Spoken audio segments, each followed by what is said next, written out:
საქართველოს პრეზიდენტმა დღეს ბათუმში შავი ზღვის ბიზნეს ცენტრის მშენებლობას ჩაუყარა საფუძველი.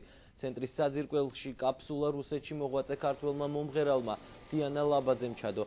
საძირკველის ჩაყრის შემდეგ მიხეილ სააკაშვილმა ცენტრის მნიშვნელობაზე ისაუბრა. პრეზიდენტის თქმით, ბათუმი ტურისტულის პარალელურად შავი ზღვისპირეთის ფინანსური ცენტრიც უნდა გახდეს. მას მხოლოდ სეზონური ქალაქის სტატუსი აღარ ექნება და აქ ვიზიტორები წელიწადის ნებისმიერ დროს ჩამოვლენ. საქართველოს პრეზიდენტი დღეს ზღვისპირა პარკში ხეების მოჭრის თემასაც შეეხო და აღნიშნა, რომ ბათუმის ბულვარი მის გაპრეზიდენტებამდე მხოლოდ კილომეტრი და 800 მეტრი იყო, მალე კი 18 კილომეტრს მიაღწევს. სააკაშვილის განცხადებით, წლის განმავლობაში ზღვისპირა პარკში 1000-ობით ხე ირღვება. რაც შეეხება ბიზნეს ცენტრს, მას საქართველოს რკინიგზის შვილობილი კომპანია Railway Property Management აშენებს. საზოგადოებრივი დანიშნულების 35 სართულიან შენობაში კომერციული ოფისების განთავსდება. 170 მეტრიანი შენობა ექსპლუატაციაში 2013 წლის 1 მარტს შევა. ბათუმი გარდა იმისა, რომ ეს არის ტურისტული ცენტრი მნიშვნელოვანი საქართველოსი, ეს უნდა იყოს ასევე საქართველოს უმნიშვნელოვანესი ფინანსური ცენტრი. იმიტომ რომ აქ ძალიან ბევრი რამე ებმევა ფოთის სპორტს, ზოგადად საპორტო ინფრასტრუქტურას, ბათუმის სპორტს, ინვესტიციებს სხვადასხვა მეზობელი ქვეყნიდან და ამიტომ თავისთავად ამხელა ბიზნეს შენობის აშენება, რომელიც იქნება ულამაზესი, შექმნის იმას, რომ გარდა ისკებისა, რომ თვითონ ამ შენობაში რა ხალხიც იჯდება, 10,000-ობით დამატებითი ადამიანი დასაქმდება, სწორედ იმის გამო, რომ ეკონომიკური აქტიურობა განვითარდება ბათუმში და ბათუმი იქნება უბრალოდ არა ზაფხულის ქალაქი, შემოდგომის და წყლის ქალაქი, გვიანი გაზაფხულის ქალაქი, არამედ იქნება მართლა ძალიან მნიშვნელოვანი ეკონომიკური და ფინანსური ცენტრი.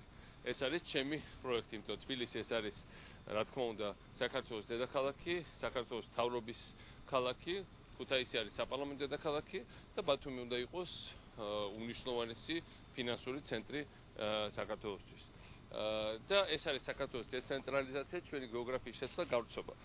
აქ ბათუმის ბულვარის დასაწყისში შენდება ეს შენობა და მე ვნახე ბოლო დღეებში ვიღაცები ჩხუბობდნენ, აპროტესტებდნენ ამ შენობის მშენებლობას.